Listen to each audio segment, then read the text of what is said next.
century under a business-as-usual scenario? I don't think the government scientists can predict with certainty. There isn't a model that exists today that can predict today's weather, given all the data. Well, Dave, can you tell me how much warming government scientists working for our government predict for the end of the century under a business-as-usual scenario? Can you tell me, sir, whether or not China increased its CO2 between now and 2030 on the agreement, and by what? But I will be glad to give you that answer. One of those government scientists, Joel Clement, used to be the director of the Office of Policy Analysis at the U.S. Interior Department. He claims that he was recently reassigned to a lesser position for speaking out about the dangers of climate change. I'm not sure why Ryan Zinke was afraid to there. It's just a fact that he was asked about.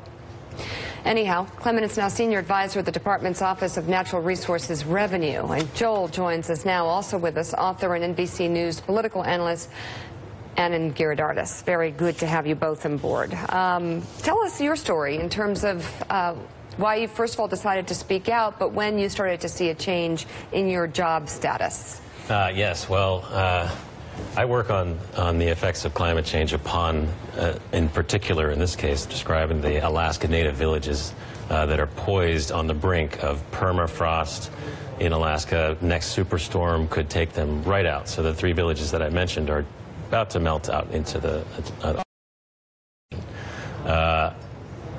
in disclosing this information, talking about this quite frequently in public situations and to leadership at Interior and the White House, this led to a retaliation on their part. And I have to say the job they reassigned me to is the office that collects royalty checks from the fossil fuel industry, so it was a very blatant reassignment of the climate change guy. I'm going to read the statement here responding to your op-ed, and then Anand, you can take it to the next question from there. But this is a response to Interior Secretary Ryan Zinke's spokeswoman Heather Swift tells Morning Joe the department does not comment on ongoing matters such as whistleblower complaints. We look forward to working with the Office of Special Counsel to address any questions they might have on this matter. In response to the shuffling of Senior Executive Service Interior Secretary Ryan Zinke's spokeswoman Heather Swift tells Morning Joe the purpose of the Senior Executive Service is to ensure that the executive management of the government of the United States is responsive to the needs, policies, and goals of the nation and otherwise is of the highest quality. Senior executives are the highest paid employees in the federal government and signed up for the Senior Executive Service knowing that they could be called upon to work in different positions at any time. Congress meant for the SAS to be a mobile force that are capable of taking on different assignments to meet the needs of the agency. And let me just jump in to say we all know that when we sign up. Senior Executive Service is absolutely meant to be a mobile workforce. Reassignments are not uncommon. A mass reassignment like they've done at DOI that raises some eyebrows. And of course, doing it in retaliation is unlawful in my opinion. Anand, what do you think? I'm going to ask you a question about the kind of anthropology of where you work, and not just your situation, but the situation of other civil servants, your friends and colleagues. This is a nation of law, so we have an ideal of an independent civil service that works for whoever the president is. But in a nation of laws, if you see an administration doing things that are not normal and distorting reality and going in dangerous directions, there's also an obligation to speak out and not provide consent to bad things. How are you seeing not just yourself, but others grappling with the moral dilemmas of the Trump era? This has been a big challenge for a lot of civil servants. People in these jobs feel very strongly about these roles and want to stay serving, don't want to just run. A lot of them are thinking, okay, how do I stay or do I go? Have I been asked to do things I don't feel comfortable with? And my hope is that by speaking out, I can help them find a voice, know their rights, and reach out and look for help. And what exactly do you say you're being retaliated for?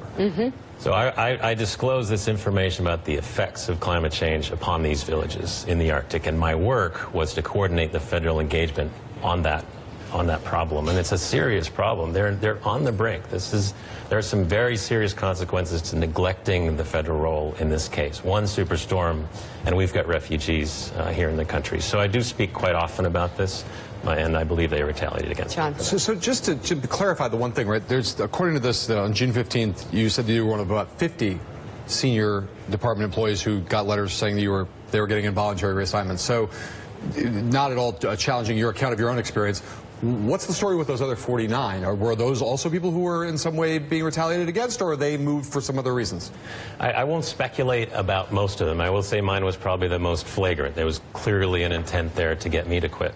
But many of the others were moved across the country, which is at great taxpayer expense. It costs a lot to move an employee across the country. Some had health concerns and had to come to D.C. to plead their case. There have been some they clearly didn't plan this out very effectively. What can American citizens believe in fact do to support people like you working in our government? Well, you know, there are a couple of things that have come out recently. On last Thursday, the Union of Concerned Scientists put out a report on the systemic abuses of the Trump administration as relates to scientists and subject matter experts in the government. Read those reports. Learn as much as you can. Please understand that civil servants are there, as you said, through administrations to try and keep the ship of state going. It doesn't turn on a dime, so they can take a little comfort there. But speak out. We got to have your back. Yeah, absolutely. Joel Congress Clement, too. thank you very